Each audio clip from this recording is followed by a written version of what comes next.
નમસ્કાર વિદ્યાર્થી મિત્રો, સ્વાગત છે તમારું આજના વિડિયો લેક્ચરની અંદર. પ્રસારમાનનું બીજું માપ ચતુર્થક વિચલન. આપણે અગાઉના લેક્ચરની અંદર વાત કરી હતી વિસ્તાર, જે મહત્તમ અવલોકન અને ન્યૂનતમ અવલોકનનો તફાવત હતો, તેમ હવે આવે છે ચતુર્થક વિચલન. હવે ચતુર્થક છે એમાં એ સ્થાનીય સરેરાશના માપ છે. આપણે અગાઉના ચેપ્ટર નંબર 3 ની અંદર જોયું કે આ સ્થાનીય સરેરાશના માપ છે.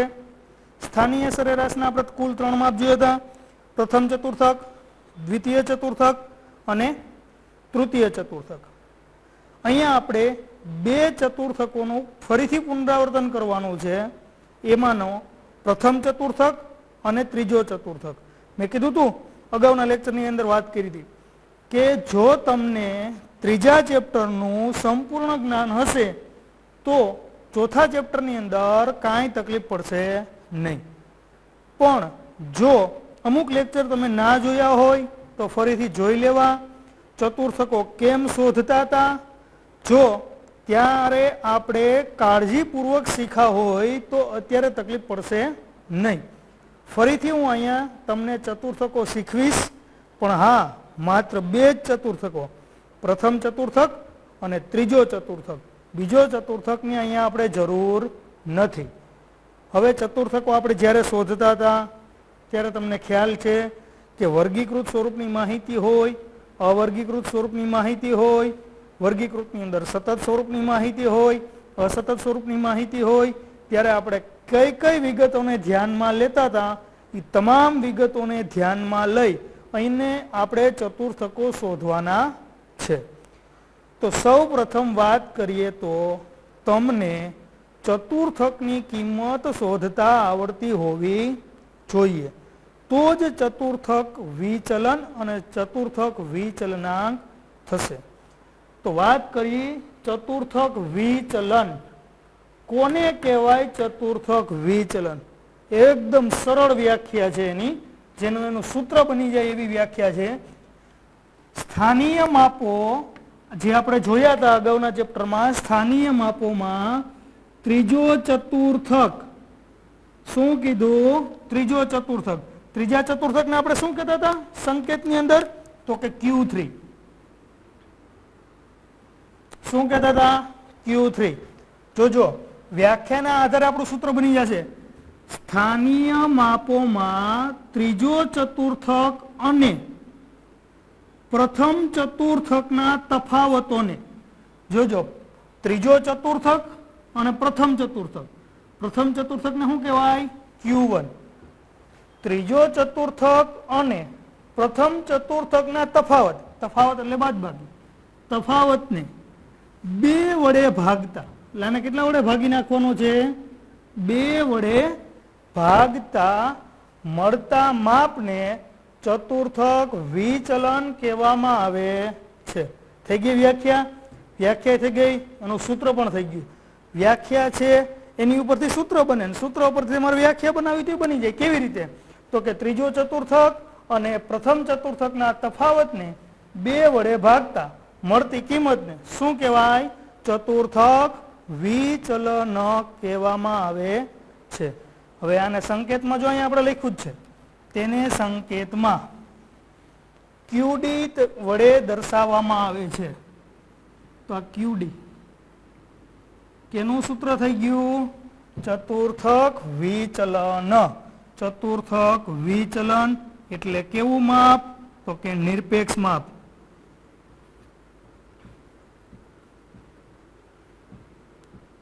જેને શું કહેવાય? QD. સાપેક્ષ માપ ચતુર્થક વિચલનાંક. થઈ ગયા? ફરીથી ચતુર્થક વિચલનની વ્યાખ્યા જોઈ તો કે સ્થાનીય માપોમાં ત્રીજો ચતુર્થક અને પ્રથમ ચતુર્થકના તફાવતને બે વડે ભાગતા મળતા માપને શું કહેવાય? ચતુર્થક વિચલન. એને સંકેતમાં શું તરીકે ઓળખવામાં આવે? QD. નિરપેક્ષ માપ ચતુર્થક વિચલન, સાપેક્ષ માપ ચતુર્થક વિચલનાંક. તમારી ટેક્સ્ટ બુકની અંદર પણ આ જ રીતની આપણને વ્યાખ્યા આપેલી છે. નિરપેક્ષ માપ, સાપેક્ષ માપ. અગાઉના આપણે લેક્ચરની અંદર વાત કરી હતી. નિરપેક્ષ માપ છે એમાં આપણે એકમ દર્શાવવો પડે છે, જ્યારે આ સાપેક્ષ માપ છે એ કેવું છે તો કે એકમ રહિત, એમાં એકમ દર્શાવવાની જરૂર નથી. અહીંયા આપણે એકમ દર્શાવવો પડશે. તો આનું સૂત્ર તો આપણે અહીંયા જ આપણે જોઈ લીધું હતું. તો કે QD બરાબર શું થશે? QD બરાબર Q3 માઇનસ Q1 અપોન 2. આ થઈ ગયું આપણું તો કે ચતુર્થક વિચલનનું સૂત્ર.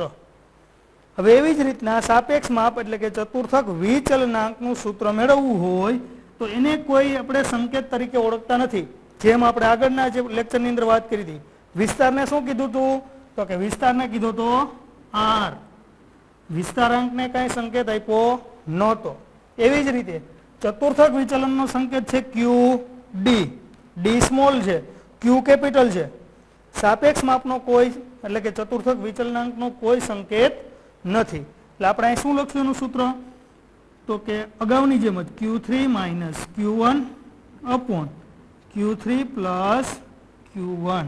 આવી જ રીતે આપણે જેમ વિસ્તારનું સૂત્ર જોયું હતું એવી જ રીતે સૂત્ર થશે. પણ જો આ બે છે એ દૂર થઈ ગયા. એ કેવી રીતે થઈ જાય છે તો કે આના છેદમાં હજી હું આને જ વસ્તુ લખું, આ માઇનસ છે એની જગ્યાએ હું પ્લસ લખું તો અંશને છેદ, છેદનો છેદ ને અંશનો અંશ, અંશનો છેદ ને છેદનો છેદ એ બંને દૂર થઈ જાય છે. એટલા માટે બે છે એ ઉડી જાય છે. એટલે બચે આટલું Q3 માઇનસ Q1 છેદમાં Q3 પ્લસ Q1. જુઓ આમ જોવા જાવ તો જો સરેરાશ વિસ્તારાંક, આનું સૂત્ર શું હતું વિસ્તારાંકનું તો કે XH માઇનસ XL છેદમાં XH પ્લસ XL. સેમ એના જેવું જ થયું. ચતુર્થક વિચલન, ચતુર્થક વિચલનાંક. તો એના માટેનું સૂત્ર શું થશે તો કે Q3 ઓછા Q1 છેદમાં Q3 પ્લસ Q1. સેમ પ્રક્રિયા બંનેની. જે અંશ છે એની અંદર જે માઇનસની નિશાની આપી એ જ સૂત્રમાં છેદમાં આવશે એટલે શું થઈ જશે પ્લસ. આને કોઈ એકમ આપવામાં આવતો નથી અને અહીંયા શું આપવામાં આવશે આપણને એકમ આપવો ફરજિયાત રહેશે. આ થયું નિરપેક્ષ માપ, આ થયું આપણું સાપેક્ષ માપ. પણ વિસ્તારની અંદર તો કે XH અને XL મતલબ નાનામાં નાનું અવલોકન અને મોટામાં મોટું અવલોકન જે અહીંયા આપણે લખતા હતા તો એ આપણને ડાયરેક્ટલી રકમમાંથી મળી જતા હતા. પણ અહીંયા Q3 અને Q1 એ ડાયરેક્ટ રકમમાંથી મળશે નહીં. એટલે કે પેલો ચતુર્થક અને ત્રીજો ચતુર્થક આપણે રકમના આધારે ગણવો પડશે. એટલે પેલા શું કરવાનું ચતુર્થકો મેળવવાના Q1 અને Q3.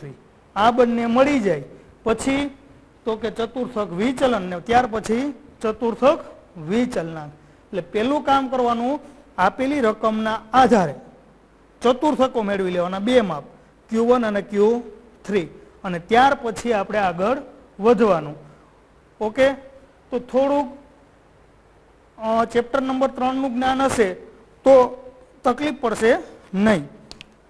હવે જોઈએ આપણે સ્વાધ્યાયનું 4.2 દાખલા નંબર 1.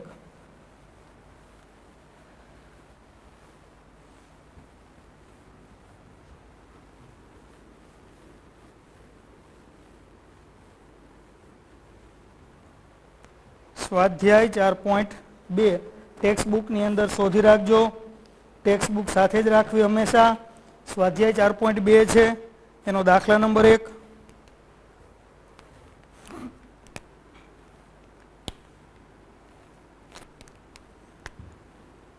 સ્વાધ્યાય 4.2 દાખલા નંબર 1 અને તમારે ટેક્સ્ટ બુકમાં શોધીને જ રાખવો, જેથી કરીને ગણતી વખતે એકદમ સરળતાથી આપણે દાખલો ગણી શકીએ. તો જોઈએ, રકમમાં સૌપ્રથમ ધ્યાન દઈએ અને દાખલાને શીખવાનો પ્રયત્ન કરીએ. એક નિશાનબાજ એક સ્પર્ધાની પૂર્વ તૈયારી કરતી વખતે છેલ્લા 10 પ્રયત્નોમાં તેનું નિશાન નીચે પ્રમાણના અંતરે મિલીમીટરથી ચૂકી જાય છે. એ આપણને આપવામાં આવ્યું છે 20, 32, 24, 41, 18, 27, 15, 36, 35 અને 25. આ માહિતી પરથી નિશાન ચૂકના માપનું ચતુર્થક વિચલન અને ચતુર્થક વિચલનાંક શોધો. વિદ્યાર્થીઓ, ખાસ આપણે જોવાનું છે કે આપેલી માહિતી કેવી છે, તો કે અવર્ગીકૃત સ્વરૂપની માહિતી છે. અને જ્યારે આપણે અવર્ગીકૃત માહિતીમાંથી ચતુર્થક વિચલન શોધતા હોય ત્યારે આપણી પાસે બે માપ હોવા જોઈએ, Q1 અને Q3. Q1 અને Q3 અવર્ગીકૃત માહિતીમાં મેળવવા હોય તો અવલોકનોને સૌપ્રથમ કેવા ક્રમમાં ગોઠવવા પડશે? યાદ છે ને? કેવા ક્રમમાં ગોઠવવા પડશે? ચડતા ક્રમમાં ગોઠવવા પડશે. તો અવલોકનોને આપણે સૌપ્રથમ કેવા ક્રમમાં ગોઠવશું? ચડતા ક્રમમાં ગોઠવીએ. તો અહીંયા હું લખીશ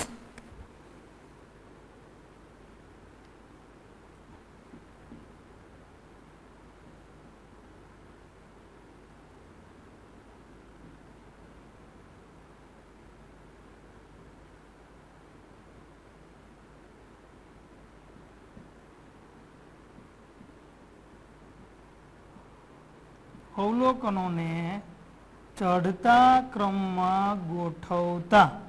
આ આપણું કામ છે, એ પેલું હોવું જોઈએ. અવલોકનોને કેવા ક્રમમાં ગોઠવવાના છે? ચડતા ક્રમની અંદર ગોઠવવાના છે. તો હું ટેક્સ્ટ બુકને સાથે રાખી અને અવલોકનોને ચડતા ક્રમમાં ગોઠવીશ. પહેલા સૌપ્રથમ નાનું અવલોકન, ત્યાર પછી મોટું અવલોકન, ત્યાર પછી મોટું અવલોકન, મોટું અવલોકન. આવી રીતે આપણે સીડીના પગથિયાની જેમ છે અવલોકનને ગોઠવતા જશું. તો અવલોકનની અંદર સૌપ્રથમ નજર દોડાવીએ તો અવલોકનમાં સૌપ્રથમ આપણને નાનામાં નાનું અવલોકન દેખાય છે 15. આ 15. ત્યાર પછી અવલોકન દેખાય છે 18. આ 18. ત્યાર પછી અવલોકન દેખાય છે 20. 20. ત્યાર પછી અવલોકન દેખાય છે 24. ત્યાર પછી 25. ત્યાર પછી 27. ત્યાર પછી 32. ત્યાર પછી 35. ત્યાર પછી 36. ત્યાર પછી 41. હવે 41 પછી એકેય અવલોકન છે નહીં.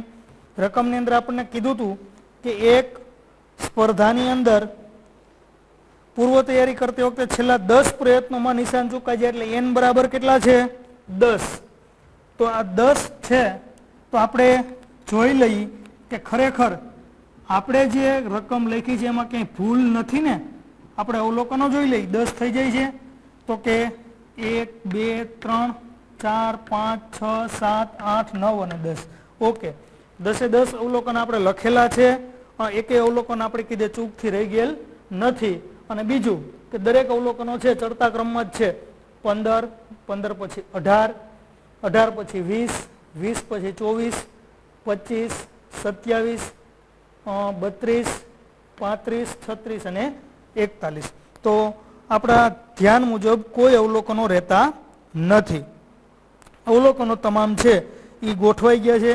n બરાબર છે 10. ઓકે, હવે આપણે શું મેળવવાનું છે? તો રકમની અંદર કીધું ચતુર્થક વિચલન અને ચતુર્થક વિચલનાંક શોધવાના છે. સૌ પ્રથમ આ વસ્તુ મળશે નહીં. આપણે શું મેળવવાનું? પ્રથમ ચતુર્થક. જોજો વિદ્યાર્થીઓ, અગાઉનું ચેપ્ટર યાદ કરજો. પ્રથમ ચતુર્થક આ તમે શીખી ગયા છો. ફરીથી હું શીખવવા માંગતો પણ નથી. ખાસ જોઈ લેજો, જ્યારે માહિતી વર્ગીકૃત સ્વરૂપની હોય ત્યારે શું કરવાનું, અવર્ગીકૃત સ્વરૂપની હોય ત્યારે શું કરવું પડે, વર્ગીકૃતની અંદર સતત સ્વરૂપની હોય ત્યારે શું કરવું પડે, અસતત હોય ત્યારે શું કરવું પડે, એની સંપૂર્ણ માહિતી અગાઉ આપણે તમને શીખવી દીધી છે. ફરીથી હું Q1 ને Q3 શીખવવાનો નથી. આ એક જ દાખલો એવો હશે કે જે તમને હું ચતુર્થક વિચલનનો શીખવીશ. બાકી તમે ઉદાહરણના આધારે દાખલા શીખવાના છે. ચતુર્થક વિચલનની અંદર બીજો આપણે સમય બગાડશું નહીં. પ્રથમ ચતુર્થક જેને આપણે નામ આપેલું છે Q1. તો Q1 નું સૂત્ર ખાસ યાદ કરો. આપેલી માહિતી અવર્ગીકૃત સ્વરૂપની હોય, આપેલી માહિતી છે એ અવર્ગીકૃત સ્વરૂપની હોય ત્યારે Q1 નું સૂત્ર શું થશે, તો કે Q1 બરાબર n વત્તા 1 ભાગ્યા કેટલા કરવું, n વત્તા 1 ભાગ્યા n વત્તા 1. ચતુર્થક હોય તો ભાગ્યા કેટલા કરવા પડશે, તો કે 4. મૂ અવલોકન યાદ આવે છે કાંઈ? આપણે ચતુર્થક વખતે આપણે શીખવું હતું n વત્તા 1 ના છેદમાં 4 પ્રથમ ચતુર્થકમાં. બીજો હોય તો અહીંયા આગળ શું આવી જાય, 2. ત્રીજો ચતુર્થક હોય તો અહીંયા આગળ કેટલા આવી જાય, 3. બીજો આપણે શીખવાનો નથી, માત્ર પેલો ચતુર્થક બીજો ચતુર્થકને જ યાદ કરવાનો છે. તો આ Q1 બરાબર n વત્તા 1 ના છેદમાં 4. જોઈએ હવે n વત્તા 1 ના છેદમાં 4. n બરાબર આપણી આગળ છે આ 10 વત્તા 1 ભાગ્યા 4. મૂ અવલોકન 10 વત્તા 1 એટલે થશે 11. 11 ભાગ્યા 4. 10 વત્તા 1 એટલે 11. 11 ભાગ્યા 4 એટલે થશે 2.75મું અવલોકન. 2.75મું અવલોકન. જો ભાઈ પહેલું અવલોકન હોય, બીજું હોય, ત્રીજું હોય, ચોથું હોય, પાંચમું, આ બધા અવલોકન હોય.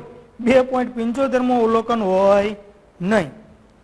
ખ્યાલ છે ને? 2.75મું અવલોકન હોય નહીં તો શું કરવાનું હોય, તો તમે બધા જાણો છો એમ. શું કરશું આપણે? બીજું અવલોકન 2.75મું અવલોકન આવ્યું તો આપણે શું કરશું, તો કે બીજું અવલોકન વત્તા 0. કેટલા છે, 75 કૌંસમાં. બીજા પછી કેટલામાં અવલોકન આવે, તો કે ત્રીજું અવલોકન માઇનસ બીજું અવલોકન. આ રીતની આપણે પ્રક્રિયા કરશું. તો જુઓ અહીંયા કેવી રીતના લખવાનું, અહીંથી જુદા પાડવાના છે પોઈન્ટ પછી. પોઈન્ટની આગળ કેટલા છે, તો કે 2. તો બીજું અવલોકન વત્તા પોઈન્ટથી જુદા પડ્યા બીજું અવલોકન લખ્યું. કેટલા છે પછી પોઈન્ટ, તો કે 0.75 બ્રેકેટની અંદર કૌંસમાં. અહીંયા કેટલામાં અવલોકન છે, તો કે બીજું. તો અહીં મારે કેટલું લખવાનું, ત્રીજું અવલોકન માઇનસ ત્રીજા પછી બીજું અવલોકન. સમજો કે અહીં પાંચમું અવલોકન હોત, પાંચમું અવલોકન હોત તો અહીં કેટલામું લખત, છઠ્ઠું અવલોકન માઇનસ પાંચમું. અહીંયા ચોથું હોત તો કેટલામું લખત, પાંચમું અવલોકન માઇનસ ચોથું અવલોકન. આ આપણે અગાઉ જે તે સમયે પ્રકરણ નંબર 3 શીખ્યા ત્યારે લેક્ચરની અંદર આપણે જોયેલું છે. હવે બીજું અવલોકન આપણી આગળ હોય, બીજું અવલોકન તો કે પેલું ને બીજું. બીજું અવલોકન કેટલું દેખાય છે આપણને, તો કે અહીંથી દેખાય જ છે. બીજું અવલોકન 18 વત્તા 0.75. ત્રીજું અવલોકન તો કે 20 ઓછા બીજું અવલોકન 18. આ 18 વત્તા 0.75. 20 માંથી 18 બાદ કરીએ તો આવશે 2. 18 વત્તા 0.75 ગુણ્યા 2 કરીએ એટલે 0.75 ગુણ્યા 2 કરો એટલે થશે 1.5 વત્તા 18 1.5 વત્તા 18 એટલે 19.5 આ થયો આપણને પ્રથમ ચતુર્થક Q1 પ્રથમ ચતુર્થક મળી ગયું. બહુ મોટી પ્રક્રિયા કાંઈ છે નહીં. જ્યારે અવર્ગીકૃત માહિતી હોય ત્યારે કાંઈ આપણે બહુ મોટી પ્રક્રિયા કરવાની થતી નથી, પણ જ્યારે વર્ગીકૃત સ્વરૂપની માહિતી હોય ત્યારે પ્રક્રિયા છે થોડીક મોટી થશે. ફરીથી શું કામ કર્યું? અવલોકનોને ચડતા ક્રમમાં ગોઠવા. ચડતા ક્રમમાં ગોઠવાઈ ગયા પછી મેં પ્રથમ ચતુર્થકનું સૂત્ર મૂક્યું. પ્રથમ ચતુર્થકનું સૂત્ર Q1 બરાબર n પ્લસ 1/4 અવલોકન. n પ્લસ 1 એટલે 10 પ્લસ 1 એટલે 11, 11/4 એટલે 2.75 અવલોકન હોય નહીં. એટલે શું કર્યું? પોઈન્ટથી મેં બે ભાગ કર્યા. પોઈન્ટની આગળ તો કે 2 બીજું અવલોકન વત્તા પોઈન્ટ એટલે કે 0.75 કૌંસમાં બીજા પછી કેટલામાં આવે તો કે ત્રીજું અવલોકન માઇનસ બીજું અવલોકન. બીજું અવલોકન અહીંથી અંશ આપણે ઉપરથી જોયું તો કે બીજું અવલોકન છે 18, તો મેં અહીં મૂક્યા 18 વત્તા 0.75. ત્રીજું અવલોકન કેટલું છે તો કે 20, 20 માઇનસ 18, 20 માઇનસ 18 એટલે 2, 2 ગુણ્યા 0.75 એટલે 1.5, 1.5 વત્તા 18 એટલે થાય 19.5. આ થયો પ્રથમ ચતુર્થક. એવી જ રીતે આપણે ત્રીજો ચતુર્થક મેળવવાનો છે.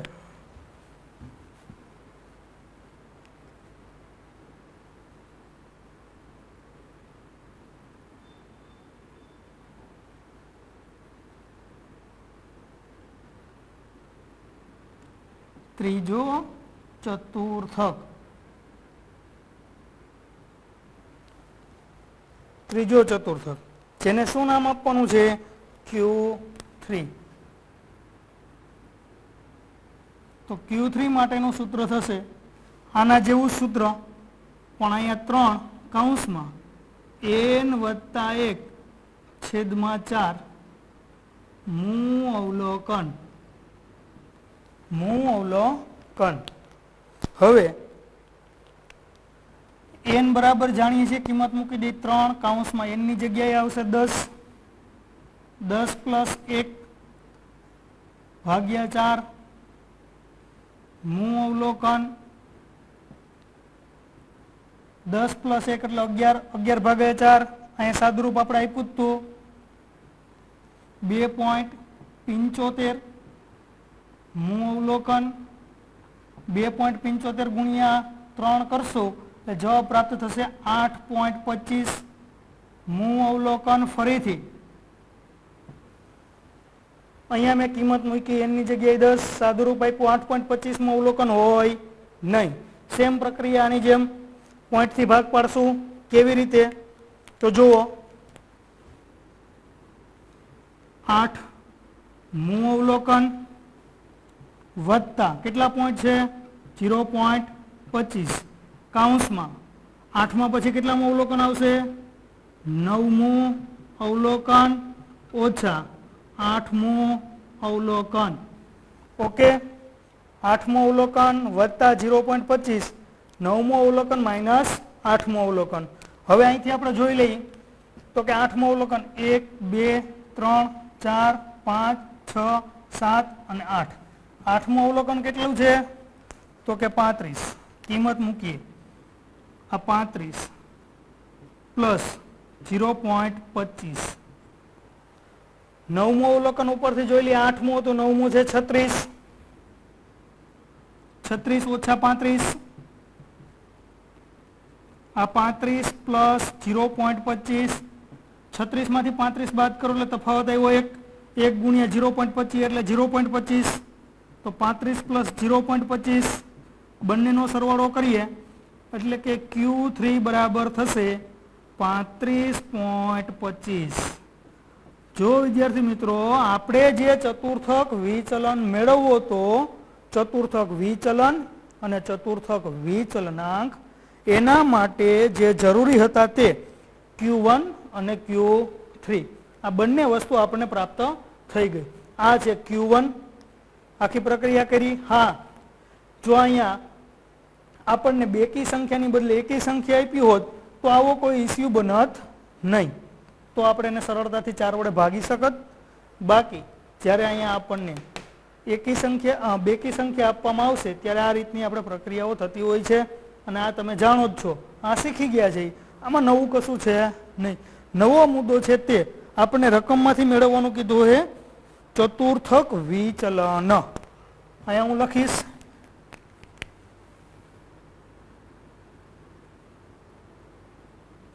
ચતુર્થક વિચલન.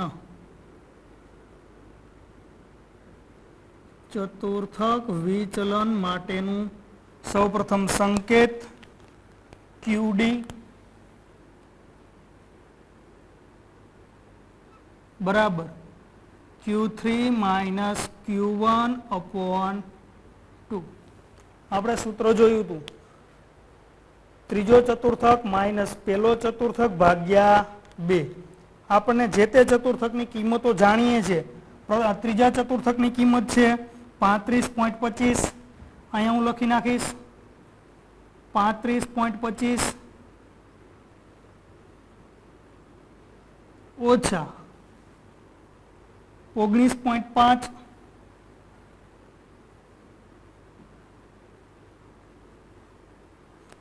5 લખો કે 50 લખો કાંઈ ફેર પડે નહીં, ભાગ્યા 2. 35.25 માઇનસ 19.50 ભાગ્યા 2 ડાયરેક્ટ કેલ્ક્યુલેટરની મદદથી કરીએ એટલે જવાબ પ્રાપ્ત થશે આપણને 7.88. શું થશે? 7.88. પણ રકમમાં જોવું પડશે કે આપણને શું આપ્યું છે, તો કે એક નિશાનબાદ છે એની સ્પર્ધાની અંદર નિશાન ચૂકી જાય છે. એ અંતર શેમાં આપ્યું છે? મિલીમીટરમાં. એટલે મી આપણે જવાબ લખવો પડશે. આ મી આ થયું QD. ફરીથી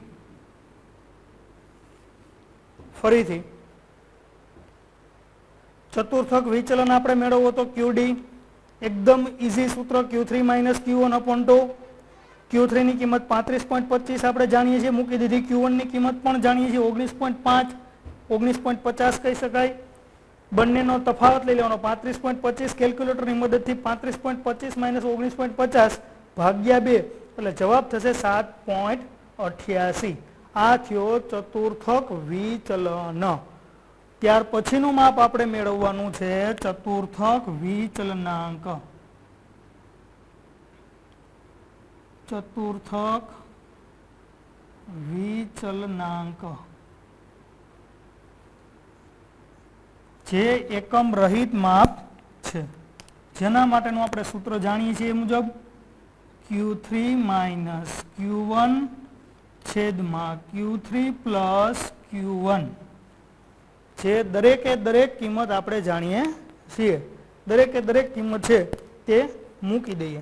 Q3 ની કિંમત છે તે મૂકી દઈએ 35.25 ઓછા Q1 ની કિંમત છે 19.50, 19.50 છેદમાં 35.25 વત્તા 19.50. કેલ્ક્યુલેટરની મદદથી ઉપરનો તફાવત લઈ લઈ 35.25 ઓછા 19.50 એટલે જવાબ થશે 15.75. અહીં આપણે નહોતા લખ્યા પણ એનો તફાવત લ્યો એટલે 15.75. બંનેનો સરવાળો કરીએ 35.25 વત્તા 19.50 એટલે જવાબ થશે 54.75. 15.75 ભાગ્યા 54.75 કરશો એટલે કેલ્ક્યુલેટરની મદદથી જવાબ આવશે 0.29, જે એકમ મૂકવાનો નથી. આ થયો આપણો ચતુર્થક વિચલનાંક. નવો મુદ્દો આટલો જ છે, બાકી આ જૂનો બેઝ છે. હવે જ્યારે વર્ગીકૃત માહિતી હોય, વર્ગીકૃતની અંદર પણ બે પ્રકારની, એક સતત સ્વરૂપની હોય ને એક અસતત સ્વરૂપની હોય. અસતત સ્વરૂપની હોય તો તમારે શું કરવાનું હોય, તો કે તમે સંચય આવૃત્તિ શોધી અને દાખલો ગણી શકાય. ઓની અંદર પણ એવું જ હોય છે, સતતની અંદર પણ સંચય આવૃત્તિ શોધીને જ દાખલો ગણવાનો હોય છે. એના બંનેના સૂત્ર છે એ મૂકી અને તમારે દાખલો ગણવાનો. એટલે પ્રથમ ચતુર્થક અને ત્રીજો ચતુર્થક એ તમારે જૂનો છે શીખવાનું આટલું હતું. હવે વર્ગીકૃત સ્વરૂપ હોય, અવર્ગીકૃત સ્વરૂપ હોય, સતત હોય, અસતત હોય, ગમે તે સ્વરૂપની માહિતી હોય, આપણે નવું આટલું જ શીખ્યા.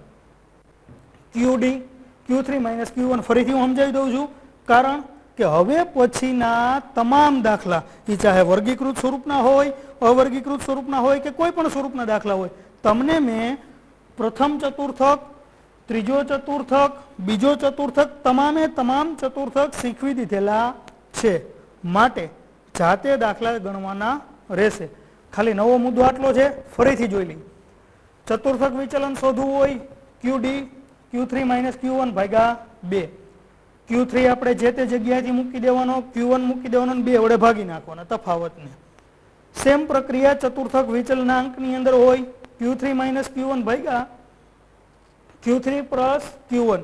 આ રીતની બંનેની કિંમત ગોઠવી અને કેલ્ક્યુલેટરની મદદથી ઉપરની બાદબાકી, નીચેનો સરવાળા, બંનેનો ભાગાકાર કરી અને જવાબ આપી દેવાના છે. જે એકમ રહિત માપ છે, અહીંયા એકમ તમારે ફરજિયાત લખવો પડશે. તો આ હતા ચતુર્થક વિચલન, ચતુર્થક વિચલનાંક. હવે આની અંદર Q3 અને Q1 તમારે કઈ રીતે મેળવવાના છે એ તમે ત્રીજું ચેપ્ટર ભણ્યા હોય તો કઈ પ્રશ્ન આવતો નથી. દાખલા તરીકે વાત કરીએ તો મારી આગળ ટેક્સ્ટ બુકની અંદર બીજો રકમ છે કે એક શાળાના 43 વિદ્યાર્થીઓએ મેળવેલા ગુણની આવૃત્તિ વિતરણ નીચે મુજબ છે. એના પરથી આપણે શું મેળવવાનું છે? ચતુર્થક વિચલન અને ચતુર્થક વિચલનાંક શોધો. ગુણ આપ્યા 10, 20, 30, 40, 50 ને 60. વિદ્યાર્થીની સંખ્યા આપી. મતલબ કહેવાનો મારો, અહીંયા આપણે આપેલી રકમ કેવી છે તો કે વર્ગીકૃત છે. વર્ગીકૃતની અંદર તો કે અસતત સ્વરૂપની માહિતી છે. અહીંયા આપણે સેમ સૂત્ર આવું જ લેવાનું થાય. Q1 બરાબર n વત્તા 1/4 મું અવલોકન. પણ n એટલે તમારે અહીંયા શું ગોઠવવાની થશે? n અહીંયા આપણે સંચય આવૃત્તિ, આવૃત્તિનો સરવાળો કરી n મૂકી અને અહીંયા આપણે n નો સરવાળો કરીને મૂકી દેશું. પછી મું અવલોકન છે સંચય આવૃત્તિમાંથી શોધીને આપણે દાખલો ગણતા હતા. જે રીતે આપણે પ્રકરણ 3 માં દાખલો ગણ્યો હતો એ જ રીતે Q1 અને Q3 મેળવી લેવાના છે. પછી QD અને ચતુર્થક વિચલનાંક શોધીને મૂકી દેવાના રહેશે. તો સેમ પ્રકરણ નંબર 3 માંથી પ્રથમ ચતુર્થક ને ત્રીજો ચતુર્થક કેમ શોધવો એ જાતે શીખી લેજો. જરૂર પડે તો 2 વખત ફરીથી પ્રકરણ નંબર 3 નો વિડીયો જોઈ અને શીખજો. નવો મુદ્દો પ્રકરણ નંબર 4 નો આટલો જ છે, ચતુર્થક વિચલન, ચતુર્થક વિચલનાંક. આટલો મુદ્દો નવો છે. તો બાકીના દાખલા છે એ દાખલા નંબર 2, 3 અને 4, 2, 3, 2 દાખલા છે એ જાતે દાખલા ગણવાના છે અને એને લગતા એક્ઝામ્પલ મેઇન સ્વાધ્યાયની અંદર પણ આપેલા દાખલાઓ છે. તે દાખલાઓ છે જાતે ગણવાના છે, જાતે શીખવાના છે, જાતે ગણવાનો પ્રયત્ન કરવાનો છે. તો 2 જ યાદ રાખવાનો છે. પ્રકરણ નંબર 3 એની અંદર આપેલા ચતુર્થકો જે પ્રથમ, દ્વિતીય અને તૃતીય, આ ચતુર્થકો શીખાઈ જાય જે તો આ દાખલા આપણે સરળતાથી ગણી શકીએ. વધારાના 2 દાખલા બીજો ને ત્રીજો જાતે ગણજો. મેઇન સ્વાધ્યાયમાં આપ્યા હોય તો પણ ગણજો અને ટેક્સ્ટ બુકની અંદર ઉદાહરણ આપેલા છે તે પણ ગણજો.